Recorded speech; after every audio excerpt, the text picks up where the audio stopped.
Good evening. If you got your Bibles or your device, turn it on and turn over to Matthew chapter 6, and that's where we'll be starting at tonight. We'll actually be moving around a little bit. This is technically part of the Sermon on the Mount series, but the approach I've taken in this middle section is kind of more like trying to give the concepts and ideas and things in this section, and then go forth on your own. And I'm realizing I'm getting into my intro in the actual sermon. But tonight, as we dive into the sermon, we're going to look at another concept, and then we're going to go forth from there. I hope you all had a wonderful day today. It was actually kind of quite lovely again today, as it was the day before as well. And this coming week, it's about to be a green Christmas is what it's going to be like. And I'm going to go home and for a few days, and it's going to be I'm going to be sweating down there in Alabama. Let me tell you, it's going to be crazy. So if I don't catch you all tonight, I won't be here Wednesday, so I hope you all have a wonderful, happy holidays and a Merry Christmas. Also, important announcement that we didn't announce this morning or this evening, Gabe's in town. So all of you, say hi to Gabe. I told him I would make the announcement, and he didn't believe me. But there it is. So say hello to Gabe. The son has returned. If you will, please turn in your Bibles, and let's get started tonight with the sermon. Here in Matthew chapter 6, we are in the center of the sermon. Just a little review here. Maybe I'll get it done before we're done with this sermon, but I really want to map out how I've been reading this and studying this, and how it's not me noticing this, other people notice this, but the sermon is in clusters of 3, and it's actually quite lovely in the way that this is all laid out when Jesus taught it. And I think it's to help us with memorization and making these things easier to come to mind. Because think about when you're memorizing something, it's kind of a thing that I've noticed, when I'm memorizing someone's number or my social security number. It's in clusters of 3. Our brains just kind of naturally do this. And I almost just quoted my social security number to show you, but I'm not going to do that because I would not want this sermon posted online. So, when we're memorizing things, you kind of naturally do it in clusters of 3, and the sermon's laid out that way. So if I can think of a good way to visually represent it and put it on a slide for us to see at some point, that would be cool. It's in the works. It's in the works. But just trust for now. We're entering the center and the heart of the sermon. And then within the center of the center is the Lord's Prayer. If you look over in Matthew chapter 6, what we call the Lord's Prayer, it's an example prayer that Jesus gives his disciples in verses 9 through 13. Very famous prayer. If you were raised Catholic, it's kind of one of those passages that is committed to memory, for most Catholics. And even people who aren't Christians, they know this verse, these verses of the Lord's Prayer. There's a reason, because it's right here in the core. It's important, it's weighty, and we'll get to a whole sermon on that prayer. But for now, I want to just spend, as I've said, some time trying to understand this section. And as I also already said, but I was getting ahead of myself, is just so we have the tools to dive into this passage, because Jesus is kind of, rather than go through giving to the poor, prayer, and then fasting, we're going to try to look at these concepts as a whole. And so tonight, I wanted to, and I almost just moved right into the Lord's Prayer, but I wanted to talk about a concept that's throughout each one of these that stood out to me, that was kind of, I don't know, just the more I meditate on it, there's that's what you're supposed to do with the sermon, is there's just profound wisdom when Jesus talks about this thing called the hidden place. If you will look down with me in Matthew chapter 6, and we'll start reading here. In Matthew chapter 6, verse 1 through 3, says, "Beware of doing your righteousness before men to be noticed by them, otherwise you will have no reward with your Father who's in heaven." And then catch verse 2. It says, "Therefore, when you give to the poor, don't sound the trumpet before you, as the hypocrites do in the synagogues and in the streets, so that they might be glorified men. For truly I say to you, they have their reward." And now, it says, verse 3, it says, "When you give to the poor, don't let your left hand know what your right hand is doing, so that your giving will be in secret, and your Father who sees what is done in secret will reward you." If you have a NASB, or I think the New King James Version, if you see words that are in italics, it's words that are in the text, in the Greek, but it's just they're kind of adding them so that it helps you understand and it flows in English. And if you see in the italics, it says what is done is is in italics, at least in my Bible. And in verse 4 it says, so that your giving will be in secret, and your Father who sees, and if we took out the italics, it's the Father who sees in secret will reward you. The Father who, is in secret. In fact, when we look at this word, this word here, the word secret, is what I want to hone in on, because in other places it means hidden. And Jesus is telling us that we need to go into this hidden place. And the word in Greek is the word crypto. And last night, I was making these slides for today, and my roommate and I were sitting in the living room, and I was like, did you know that Jesus says to go into crypto? And so that's first slide here, but it's literally what he says. But the word crypto, think of how we describe something as a cryptic. Someone who, when someone's cryptic, they're speaking in a language that's hidden. And this is what this word means. In other places, when it talks about the things that are hidden will be made known, it's this word crypto. And Jesus is saying, go into the crypto place, or the crypto, the hidden area. Let your giving be done there. And then he says, your Father who is in crypto, the one who is the hidden, your Father who is hidden will see it and will reward you. We saw it in verse 4. Let's look at verse 6. Again, he says, when you pray, he says, go into your inner room, and when you've shut the door, pray to your Father who is in crypto. Your Father who's in the crypto. And then look down at verse 18. It says, talking about fasting now, he says, when you fast, he says, don't let it be so that you're noticed by men, but so that your fasting is not noticed by them, but your Father who is in crypto. There's our word again. And your Father who sees what is done in crypto will reward you. And so this is this idea that I want to lock in on just for the short time we have this evening, is our Father who is in the secret place. The Father who is in the hidden place. In the title of this sermon, the hidden God. Not that he's intentionally hiding himself, but this is what we'll see is a character, part of God's own character, is his ability to do things, and his willful ability to do things not in a loud, braggadocious way, but in before it was the hidden God, I named this sermon that to kind of go along with this word, but before this it was called the humble God.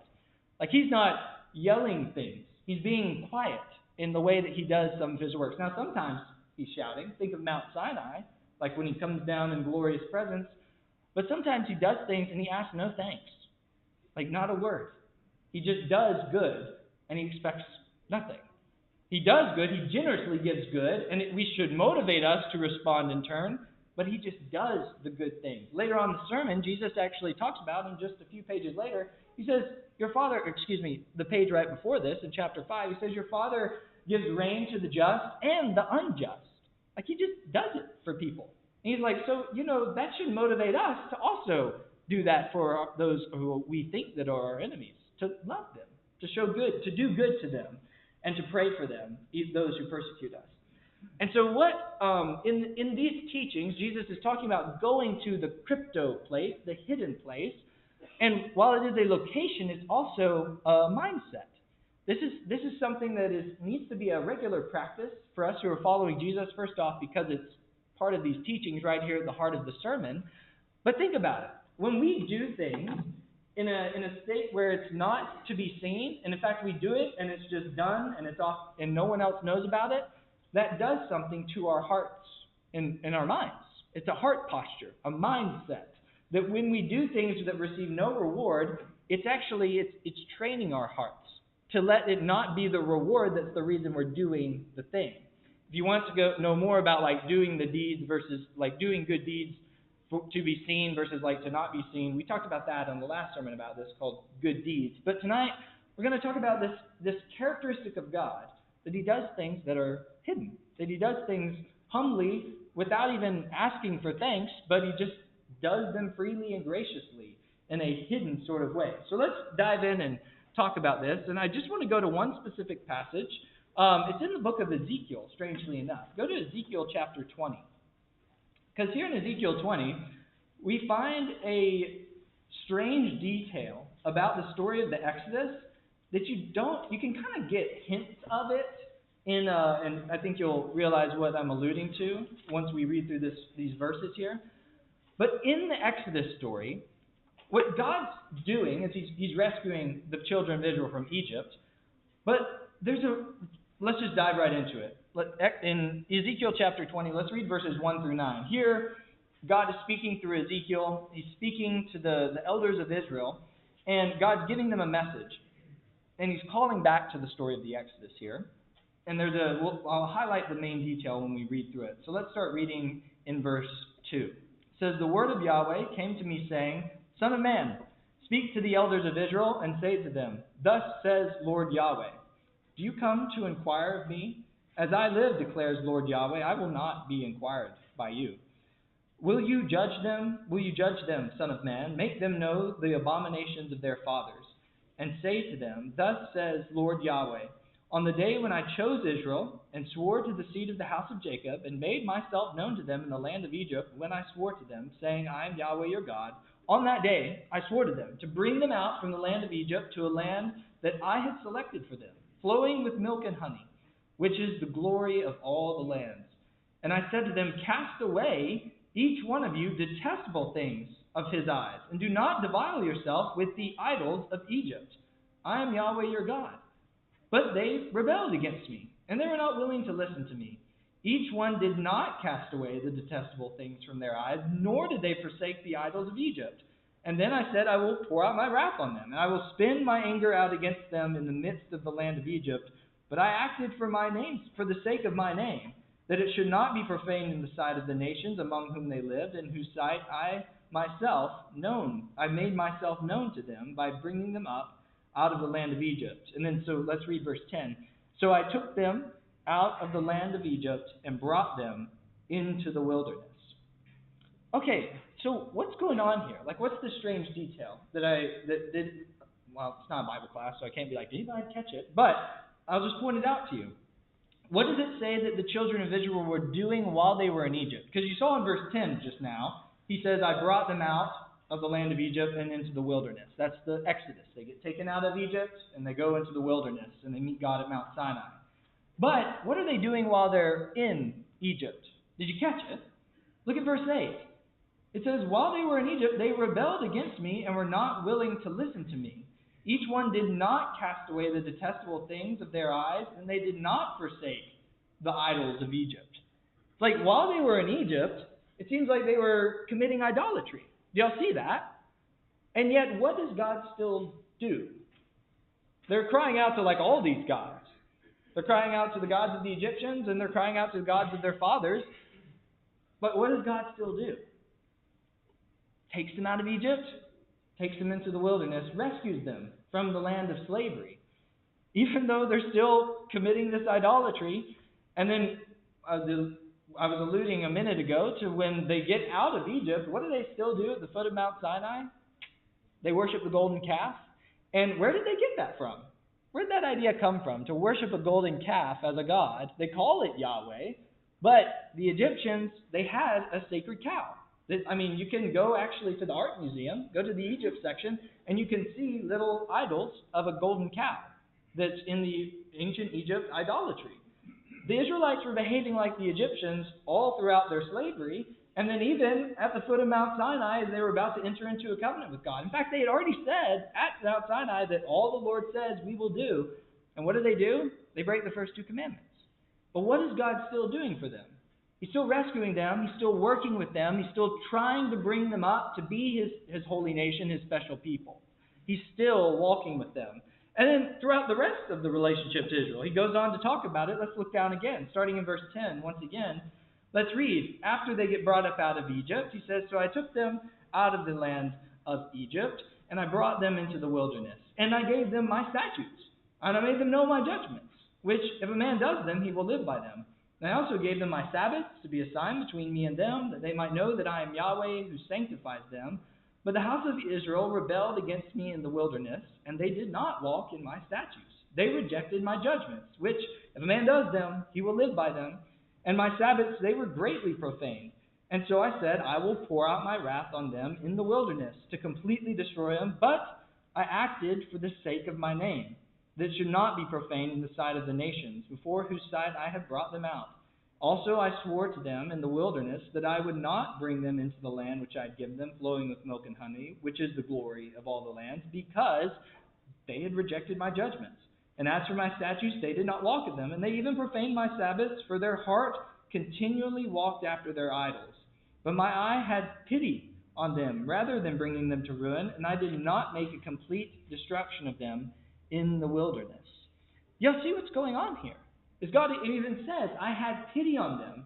Like, even in the midst of their rebellion, he keeps on doing these things and working with them and bringing them out and serving and like trying to like turn them into his people, but they're just like kind of like forgetting about what God does. It's 3 days after they leave the Red Sea that they're immediately complaining about water and saying, if we had just died in the land of Egypt. What does God still do? Sticks with them, provides water, rescues them, enters into a covenant with them, gives them his presence in the tabernacle, and then eventually the next generation brings them into the land. And it's a lengthier reading, but all the way down into verse 26, it's like each generation just kept on doing the same thing. They kept on going after these other idols, going after these other gods. And in fact, this is really interesting because there's some people who will say that the name of God, like Yahweh, is actually the name of a Canaanite god that then the Israelites adopted. And there's even a statue of a idol, like a little humanoid figure with a staff, and it says Yahweh Adonai. And the thing is like they made idols that most like archaeologists who don't believe in the Bible will say that the Israelites adopted this god. But the thing is you can just, like, they haven't read the book, because the Israelites are doing that throughout the entire book. They're making idols of other gods. They're making idols of Yahweh God.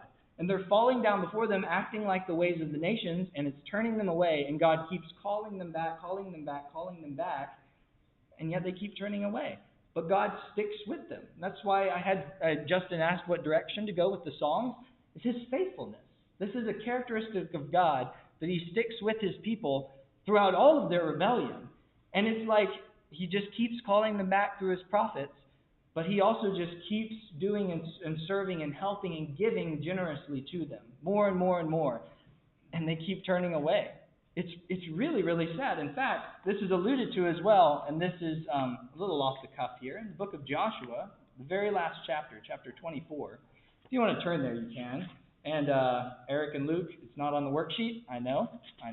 Don't worry. This is just a bonus. Write it off to the side on the little worksheet there.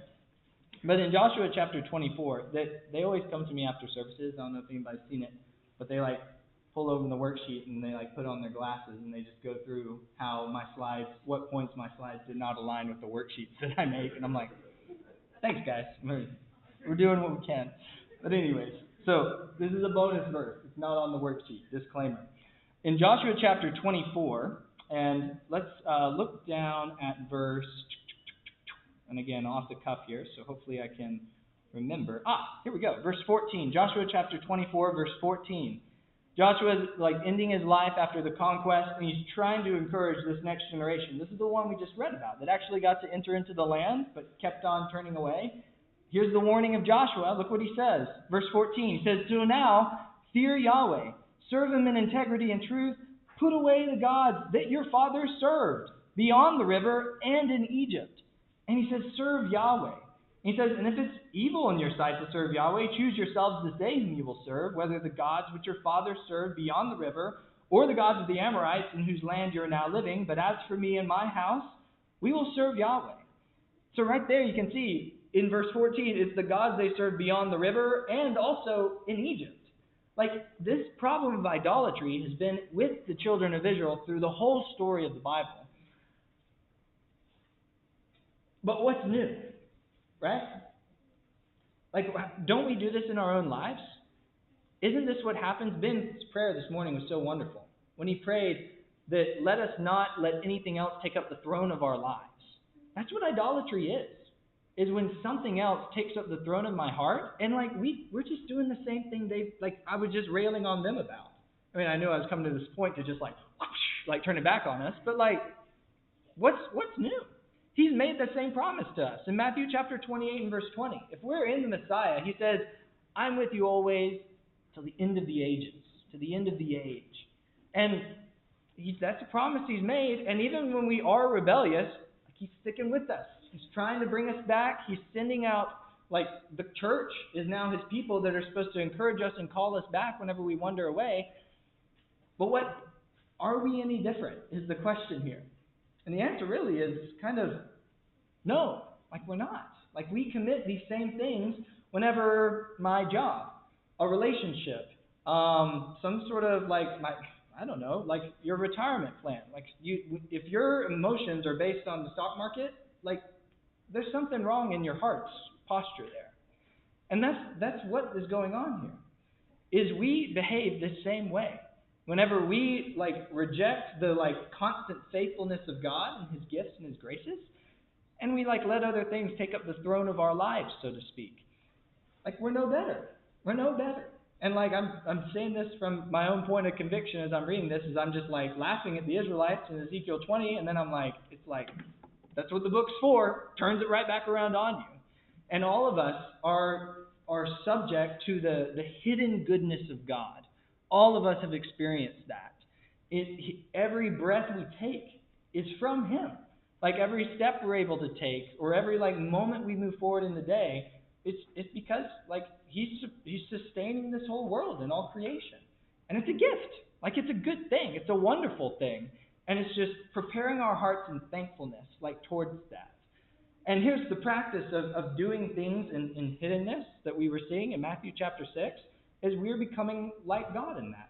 Not looking for any sort of reward or anything like that, but the reward is becoming like the Father who is in the hidden place. That's the reward. And it's training our hearts to want that more than something we get from people or other humans.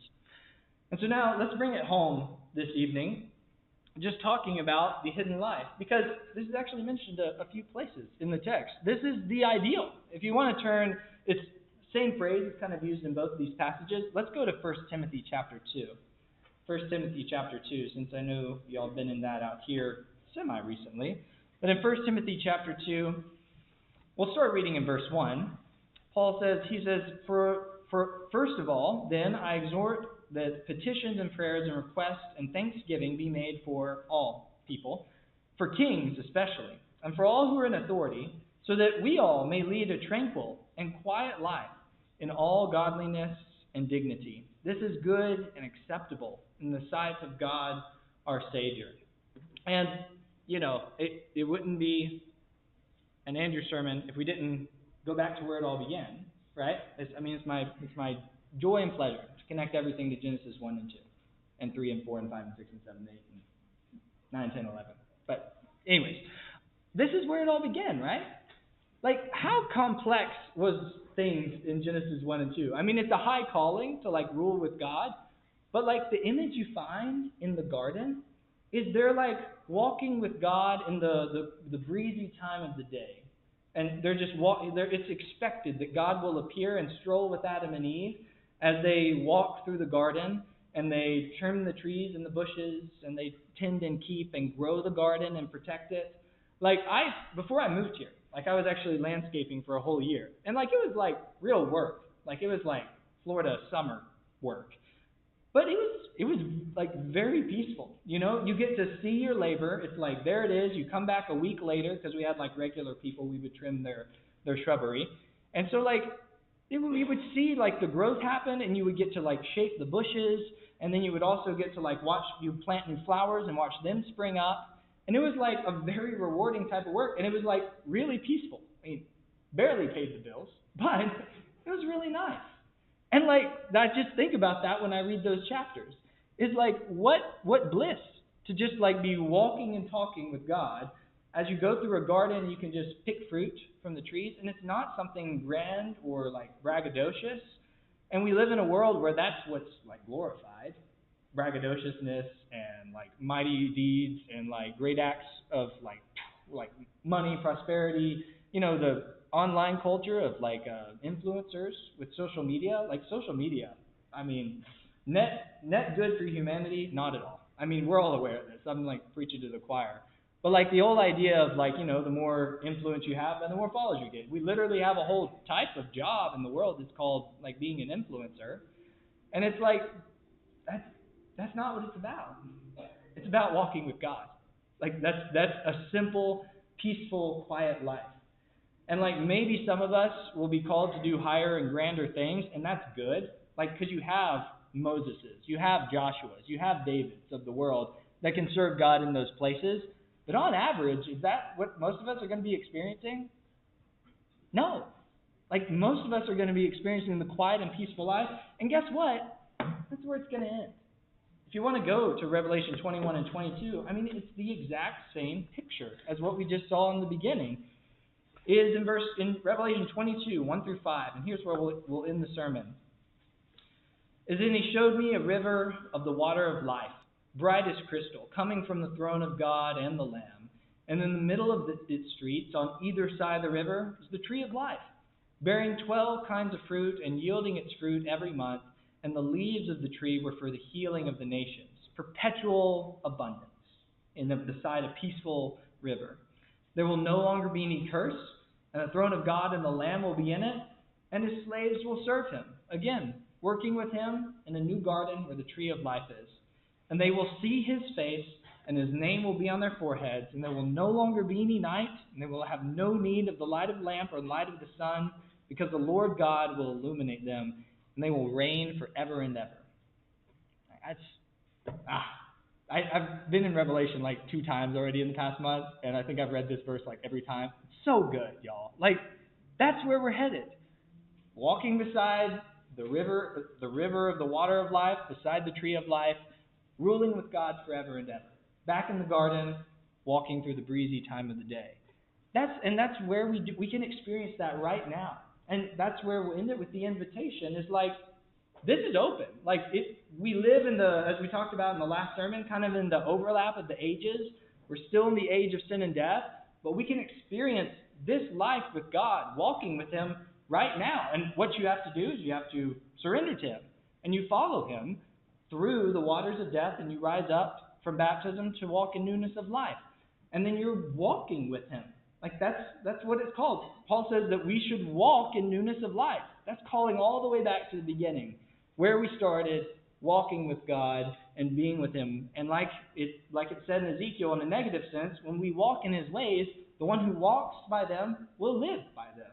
And that's the call tonight. If there's anyone here this evening who hasn't committed to this hidden life, hasn't committed to this character of God, where he just does things in a way that is hidden and gracious and loving, we invite you to do that tonight, to begin to walk with him until the day when we walk with him forever and ever. If there's anyone here tonight who needs to respond to that call, would you please come now as we stand and as we sing.